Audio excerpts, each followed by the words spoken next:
We returned to Rhoda that evening and said our goodbyes. My boat was leaving the following morning to continue our NR-1 support mission in the Med. We were gone for about 2 months, performing more covert work that I can't elaborate on further. The mission was a success, but during our deployment, one of the guys aboard the Seahorse suffered a nervous breakdown. Major mental health issues were surprisingly infrequent, despite the emotional hardships that submarine duty created. In particular, on these extended undersea runs when we went for weeks without seeing the light of day, the psychological demands were great. Feeling stir-crazy on account of a giant case of cabin fever was a real entity. The submarine had no windows, no portals to witness the outside world. One was only aware of the immediate interior and artificially lit surroundings of our cramped vessel at all times. The only blue skies that I saw were those that I dreamed about during often interrupted sleep.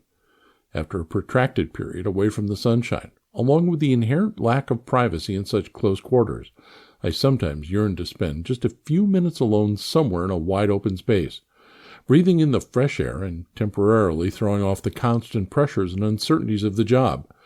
Most of us found ways to handle these stresses, but every now and then, the harsh environment broke someone. On our boat, the unlucky victim was an enlisted sailor, only 18 years old, and very recently married back in Charleston. Before we set sail, he had bought his new wife a new car and a new mobile home equipped with a new color TV. Perhaps knowing that he'd be gone a long time, the guy had splurged to help make his bride as comfortable as possible in his absence. When we arrived in Rhoda for the first time, he tried to reach her by long distance, but he got no answer at the home phone. He tried again when we arrived in Naples, and the same result occurred. He was starting to become very worried by the time we returned to Rhoda. There, he found out from another enlisted buddy that his wife had run off with another man. The bad news continued. Not only had she left him, but she had also sold the car, mobile home, and color TV in the process. The guy went berserk. I was just getting off watch as OOD in the con when I received a report that there was someone inside the storage locker on the second level of the ops compartment yelling loudly and throwing large cans around. I told the new OOD relieving me that I'd go to investigate. I followed the noise to the storage room just aft of the crew's mess. Peering through the window of the storage locker door, I spied this fellow thrashing about wildly, shouting profanities, and tossing 10-pound coffee cans violently against the bulkheads.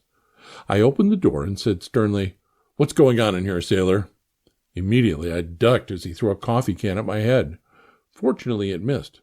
"Leave me the F alone," he yelled. I realized immediately that I could not handle this situation by myself, so I got on the horn and told the OOD to call out a special party to come at once to restrain this guy. In no time, the first-class corpsman, Doc, arrived with 3 other men, and they quickly subdued the unglued sailor. He was escorted out of the locker room in a straitjacket. The next morning, we temporarily surfaced in the Med so that he could be evacuated by a Navy helicopter lift from the bridge. The last time I ever saw him, he was being pulled up into the chopper, still wearing the straitjacket. That incident was the only serious psychological break that I recall witnessing on board. However, as I have alluded to, the macho attitudes that all of us were expected to display 24/7 did have some adverse consequences. No one could let their guard down for a moment. Otherwise, the others would glom on to any perceived weakness for merciless teasing.